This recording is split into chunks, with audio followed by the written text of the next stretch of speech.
Another day, another vlog na naman tayo guys. So for today's video, papakita ko lang yung ganap. Actually ayoko sanang mag-video that time kaso nag-video na lang din ako para may ma-upload ako sa reels dito sa Facebook. Alam niyo ba guys, ilang minuto ko rin yan pinlansya yung damit na yan na galing sa Sansea. In-order ko pa yan sa TikTok guys para may masuot lang ako sa kasal ng pinsan ko. Wala kasi akong masuot kasi wala akong damit dito. Inuna ko na pala pinlansya dyan yung damit ng lola ko. As you can see guys, yung nasa taas na nakabita, yun yung suot ng lola ko sa kasal ng pinsan ko. In-order ko rin yung damit na yun kasi sabi ng lola ko wala daw siyang masuot kaya binigay ko na lang sa kanya yung damit na isa para may masuot lang siya sa kasal. So ayan na nga, nakatapos na ako mag-plansya, nakaligo na rin ako kaso di ko alam kung paano ko aalis. Shoutout nga pala sa nagbigay ng damit na to. Thank you very much. Ali ko kalitapo. Tumawag nga pala si ama dyan kaso hindi ko alam kung paano ko aalis kasi tingnan nyo naman guys, tulog na tulog pa yung mga kasama ko, lalo yung asawa ko, yung anak kong dalawa. Ayan kasi anong oras na sila natulog kagabi kaya knockout pa rin sila hanggang ngayon. Ilang beses nga tumawag si ama dyan kasi sabi niya ihatid ko na daw yung damit ni mami na pinlansya ko kasi si mami na lang daw yung hindi pa nakapagbihis. So ayan, hindi ko nga alam kung paano ko aalis kasi nga knockout na knockout pa talaga sila.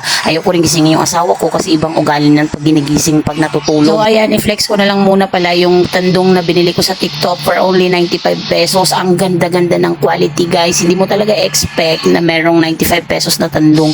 Kung bibilhin yan sa labas, siguro mahal na yan. Ang ganda ng quality guys. Kung gusto nyo guys, lagay ko na lang din yung link sa baba. At dahil nga hindi ko pa rin alam kung ano ang gagawin ko, kasi nga natutulog pa rin yung asawa ko, naglinis na lang muna ako ng tenga ko dyan kasi biglang kumati yung tenga ko. Hindi ko alam may bumubulong sa tenga ko or baka meron na akong buray. Napag-isip-isip ko na lang din dyan na sabi ko ako na lang kayang pumunta dun sa kabila. Makakaya naman din ako magmotor. Masyado lang namang malapit din yung bahay ng tito ko. Kaso lang, natatakot lang ako kasi baka hindi ko mahawakan yung damit ni mami. Mahulog ko kasi nakahanger nga. Iniingatan kong makusot kasi pinlansya ko nga. Yung asawa ko pala guys, ayaw niya yan ng ginigising pag natutulog. So hintayin na lang natin yung paggising niya para makapagpaalam ako ng maayos na pupunta na lang ako sa kabila. Iiwan ko na siya at siya na lang mag-isa may iwan sa bahay. Get ready with me kuno tayo muna guys. So ayan, first time tatalian natin yung buhok natin kasi masyadong makati yung buhok ko kaya ayan, tinalian ko na muna, then linisan na natin yung aking pagmumukha kasi napuno na naman ako ng pimples guys kasi nga nireregla ko that time. So ayan, linisan na lang muna natin ng cleansing ng Maxi Peel kasi sobrang lamig yan sa mukha. Kung ano-ano nang ginamit ko sa aking pagmumukha pero ayaw pa rin kuminis. Oh my god, hindi ko na alam kung anong gagawin ko. Ang laki-laki na naubos ko para sa pagmumukhang to pero as in, hindi pa rin natatanggal yung pimples ko. To be honest with you guys, kaya ako nagkaka-pimples, ang dami-daming pimples ko dahil nga hindi ako nakakatulog ng maayos guys. Alam niyo ba anong oras ako matulog? Tigmadaling araw. Then kapag nagigising naman ako, ang aga-aga kong magising, nasa 3 to 4 hours or 5 hours. Ganyan yung oras ng tulog ko guys. Hindi talaga ako makatulog ng maayos. So para akong manok na natutulog, ang bilis-bilis kong makagising.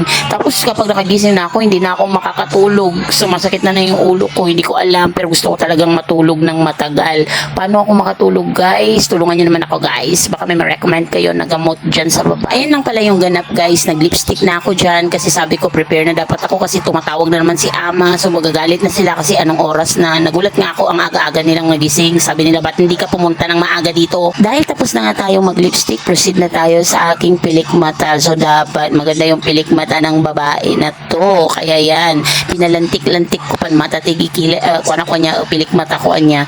Pero alam niyo ba guys, nakalimutan ko pala dyan magkilay. Sa sobrang tawag ng ama ko, ayan, nakalimutan ko tuloy magkilay. So kilay is life talaga sa akin. Pero that time, hindi ako nakapagkilay kasi nga nagagalit na ang aking amahan. So kailangan ko na daw ihatid yung damit ng lola ko kasi may iwan yung lola ko at kasalanan ko na naman. Hindi naman Mondragon yung apelyido ng tatay ko, pero bakit naging dragon yung tatay ko nung hindi ko pa nahatid yung damit ng lola ko kasi nga yung lola ko na lang daw yung wala nakapagbihis. Ano ba yan? So kasalanan ko na naman, pinlansya ko na nga yung damit ng lola ko dyan. At ayan na nga, nagmadali na nga ang person dyan, pero alam mo naman, tulog pa rin yung asawa ko dyan. So hinintay ko pa rin yung asawa ko dyan pag VIP kasi itong tuko na to. Ewan ko ba naman dito sa tao na to, ang tagal-tagal magising.